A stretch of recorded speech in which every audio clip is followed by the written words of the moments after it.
mga idol. Dito na naman po tayo para mamasada mga idol. Ulan pa rin ang panahon. Nang kahapon mga idol. So araw po ng Lunes ngayon, Petsa Gis, August 2026. Yan, maulan pa ang panahon mga idol. Hindi natin alam kung kailan titila ang araw, kailan titila ang ulan, kailan na araw.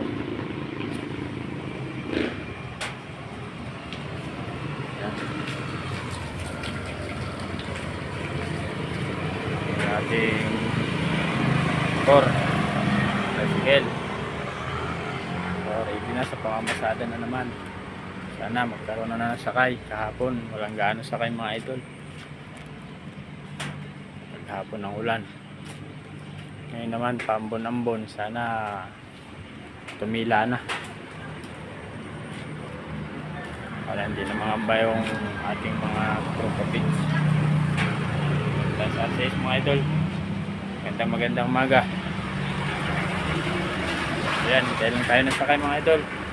Salamat, God bless. Ingat po tayong lahat. Bye bye.